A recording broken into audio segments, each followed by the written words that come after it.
ഫെബ്രുവരി 26 ഇന്നത്തെ daily reflection. ഒരു അസാധാരണ വിജയകഥ എന്ന തലക്കെട്ടോടുകൂടി 1959 ബില്ലെഴുതിയ ഒരു കത്തിൻ്റെ ഭാഗമാണ്. തീർച്ചയായിട്ടും ആൽക്കഹോളിക്സ് അനോണിമസിൻ്റെ ഗ്രൂപ്പ് ചരിത്രം പരിശോധിച്ചു കഴിഞ്ഞാലും ഇതൊരു അസാധാരണമായ വിജയകഥയാണ്. ഓരോ ഉടമക്കാരും അവർ നിരവധി ത്യാഗങ്ങൾ അനുഭവിച്ചുകൊണ്ടാണ് വന്നിട്ടുള്ളത്. ഇനി മദ്യാസക്തനായ നമ്മുടെ കാര്യങ്ങളിലേക്ക് നോക്കിയാലും മദ്യത്തെ നമ്മളിപ്പോൾ റീഹാബിൻ്റെ സഹായത്തോടു കൂടി മാറ്റിയാലും റീഹാബ് ഇല്ലാതെയൊക്കെ മാറ്റിയാലും നമ്മൾ നോക്കിയാൽ ആ മദ്യത്തിൽ നിന്ന് മാറി നിൽക്കുന്ന ആ തുടക്ക മുഹൂർത്തങ്ങളിൽ ശരീരത്തിൻ്റെയും അതേപോലെ ആ മനസ്സിൻ്റെയൊക്കെ ക്രേവിങ് വലിയ രീതിയിൽ നല്ല എളുപ്പമുള്ള കാര്യമൊന്നുമല്ല. അത്തരത്തിലേക്കുള്ള ഒരു ത്യാഗമാണ് മദ്യാസക്തനെ മദ്യത്തെ വൺ ഡേ അറ്റ് ടൈമിലൂടെ പതുക്കെ മാറ്റി നിർത്തിക്കൊണ്ട് മുന്നോട്ട് വരിക. അപ്പോൾ ഒരു ത്യാഗം സഹിച്ചാൽ തന്നെയാണ് ആ മദ്യത്തെ മാറ്റി നിർത്താൻ പറ്റുക. ഇനി മദ്യമൊക്കെ നമ്മുടെ ഇതിൽ നിന്ന് മാറ്റി നിർത്തിയിട്ടിരിക്കുന്നുണ്ട്. ബാക്കി ജീവിതത്തിലേക്ക് നമ്മൾ മുന്നോട്ട് പോകുമ്പോൾ നമുക്ക് കാര്യങ്ങളൊക്കെ മനസ്സിലായി അല്ലെങ്കിൽ ആ രീതിയിലൊക്കെ പ്രവർത്തിക്കണമെന്ന് ആഗ്രഹിക്കുമ്പോഴും നമ്മുടെ സ്വാഭാവിക ആഗ്രഹങ്ങളുടെ നേർവിപരീതത്തിലേക്ക് പോവുക എന്നുള്ളത് എളുപ്പമുള്ള കാര്യമാണ്. എന്നെ സംബന്ധിച്ചോളം അത് എളുപ്പമുള്ള കാര്യമായിരുന്നില്ല എന്നുള്ളതാണ്. വളരെയധികം പ്രയാസമാണ്. എളുപ്പമുള്ള കാര്യമായിരുന്നില്ല എന്ന് മാത്രമല്ല, പല കാര്യങ്ങളിൽ ഇന്നും അത് അനുഭവിക്കുന്നുണ്ട് എന്നുള്ളതാണ് ഇതിൻ്റെ റിയാലിറ്റി. ആ അനുഭവിക്കുന്നുണ്ട് എന്നുള്ളത് കൃത്യമായിട്ട് പറയാനായിട്ട് ഏടെ പ്രോഗ്രാം സഹായിക്കുന്നു എന്നുള്ളതുകൊണ്ടാണ് പടികൾ ചെയ്തതിൻ്റെ പ്രധാന ഒരു നേട്ടം എന്ന് പറയുന്നത്. അതല്ലാന്നുണ്ടെങ്കിൽ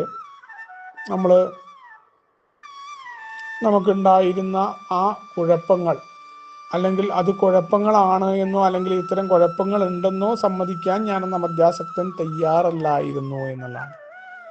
ഇവിടെ നമ്മുടെ ജീവിതത്തിൽ ഓരോ കുറവുകളും കുഴപ്പങ്ങളും ഉണ്ടാകുമ്പോൾ ആ കുറവുകളെയും അതേപോലെ നമുക്കുണ്ടാവുന്ന കുഴപ്പങ്ങളെയും പരിവർത്തനത്തിനായിട്ട് നമുക്ക് ഉപയോഗിക്കാനായി സാധിക്കുമെന്ന് ഓർമ്മപ്പെടുത്തുന്ന ഒരു പ്രോഗ്രാമാണ് നമ്മുടെ പ്രോഗ്രാമിൻ്റെ അടിസ്ഥാന തത്വം തന്നെ നിൽക്കുന്നത് അവിടെയാണ്. അവിടെ എന്താണ്?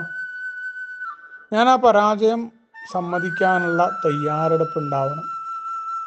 ആ പരാജയം സമ്മതിക്കുന്നതിൻ്റെ ഒരു കയ്പുനീര് അല്ലെങ്കിൽ ആ ഒരു സഹനം തീർച്ചയായിട്ടും ഉണ്ടാവും. കാരണം ഒരു മനുഷ്യനെ സംബന്ധിച്ചിടത്തോളം പരാജയം സമ്മതിക്കുക എന്നുള്ളത് എളുപ്പമല്ലല്ലോ. ആ ജന്മവാസനകളും അതിനെതിരെ പ്രതികരിക്കുന്ന പറഞ്ഞിട്ടല്ലോ. അപ്പോൾ അത്തരം പ്രതികരണങ്ങളൊക്കെ ഉണ്ടാവും. സ്വാഭാവികമായിട്ട് എനിക്ക് ഇന്നത് ചെയ്യണം എന്നുള്ള ആഗ്രഹം ഉണ്ടായിരിക്കും. അതിൻ്റെ നേരെ വിപരീതത്തിലേക്ക് പോവുക എന്നുള്ളത് എളുപ്പമൊന്നുമല്ല. അതുകൊണ്ടാണ് പലപ്പോഴും നമ്മൾ മനസ്സുകൊണ്ട് ആഗ്രഹിച്ചിട്ടും ഒരാളോട് ഇങ്ങനെ പെരുമാറണം എന്ന് വിചാരിക്കുമ്പോൾ നമ്മളെ കയ്യിൽ നിന്ന് പൊട്ടിപ്പോകുന്നതിൻ്റെ കാരണം അതുകൊണ്ടാണ്. അങ്ങനെ ഈസി വാക്ക് ഓവർ ആയിരുന്നെങ്കിൽ ഈ കെമിക്കലിന് മുന്നിൽ പരാജയപ്പെട്ട് പോവില്ലായിരുന്നല്ലോ.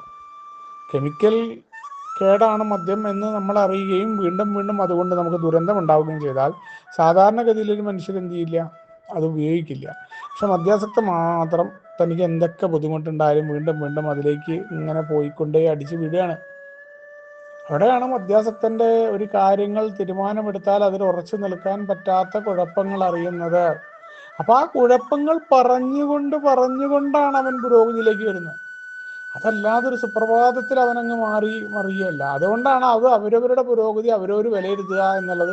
ചില ആളുകൾക്ക് പെട്ടെന്നാവും, ചിലർക്ക് സാവധാനം എന്നൊക്കെ പറയുന്നതിന് കാരണമാണ്. പക്ഷെ അവിടെയൊക്കെ ന്യായീകരണം നിൽക്കാതെ ഞാൻ എന്ത് ചെയ്യണം, ഈ ചിലർക്ക് സാവധാനമാണ് അല്ലെങ്കിൽ മറ്റതാണ് എന്ന് ഞാൻ പറയുന്നതിന് പകരം ചിലരുടെ കാര്യം ഞാൻ നോക്കണ്ടെന്ന് തന്നെ പ്രോഗ്രാം പറഞ്ഞിട്ടുണ്ട്.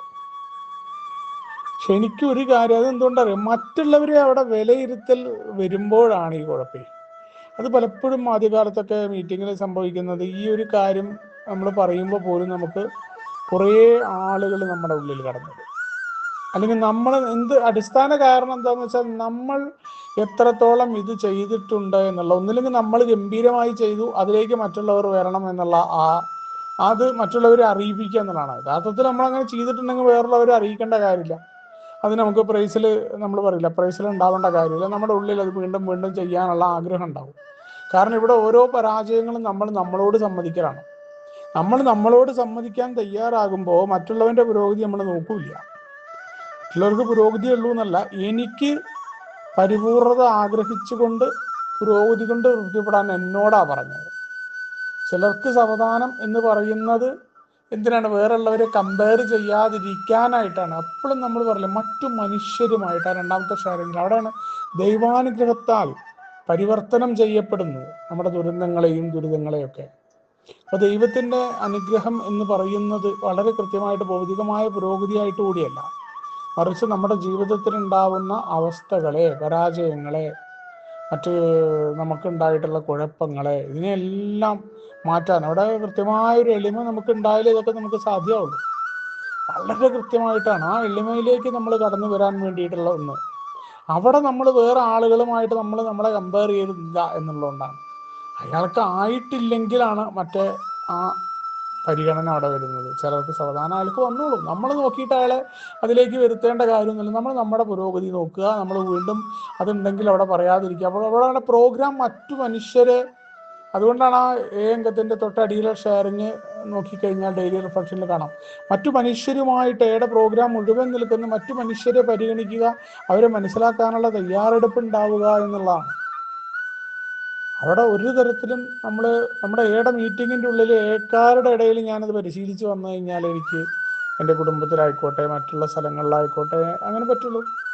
എന്നെക്കൊണ്ട് മറ്റുള്ളവർക്കുണ്ടാകേണ്ട പ്രയോജനക്ഷമതയുടെ അടിസ്ഥാനം തന്നെ എൻ്റെ പരാജയവും എൻ്റെ ദുർബലതയും ഞാൻ മനസ്സിലാക്കുകയും അത് മറ്റുള്ളവർക്ക് കുഴപ്പമുണ്ടാകാതിരിക്കാൻ ഞാൻ എന്നെ എങ്ങനെ ഒരുക്കിയെടുക്കുന്നു എന്നുള്ളതാണ്. അവിടെയാണ് ആ സാധാരണമായൊരു വിജയകഥയാണ്. എന്തിനാണ്? എൻ്റെ കുഴപ്പങ്ങളും ദുർബലതകളും അറിഞ്ഞുകൊണ്ട് ഞാനതിനെ പരിവർത്തനം ചെയ്തുകൊണ്ട് ശക്തിയാക്കി മാറ്റുന്ന ആ സാധാരണ വിജയകഥ. അതെനിക്ക് പ്രാവർത്തികമായിട്ട് എനിക്ക് ഈ വിജയത്തിലേക്ക് വരണം. വിജയം എന്നൊക്കെ പറഞ്ഞത് തീർച്ചയായിട്ടും അപേക്ഷികമാണെന്ന് പറയുമ്പോഴും അത് എൻ്റെയാണ്. ഞാൻ വേറെ കമ്പയർ ചെയ്യുമ്പോഴാണ് ഈ വിജയിച്ച ആൾക്കാർ എന്നൊക്കെയുള്ള പറഞ്ഞിട്ടൊക്കെ നോക്കേണ്ട കാര്യമില്ല. എനിക്ക് വിജയത്തിലേക്ക് നിൽക്കണം. ഞാൻ കരുതുന്ന വിജയം എന്താണ്, അതാണ് എൻ്റെ മാനദണ്ഡം. വേറെ ആരുടെയും മാനദണ്ഡമല്ല.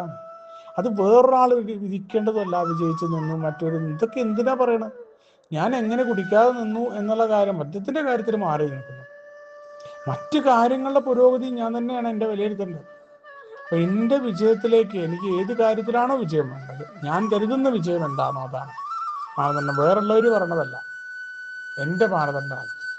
അത് വരണമെന്നുണ്ടെങ്കിൽ എൻ്റെ കുഴപ്പവും എൻ്റെ ദുർബലത കാരണം അതിനെ മറികടക്കാൻ ദൈവത്തിനെ ഉപയോഗപ്പെടുത്തുന്നുണ്ടോ, വലിയ ശക്തി ഉപയോഗപ്പെടുത്തുന്നുണ്ടോ, അതൊക്കെ വിജയം തന്നെയാണ്.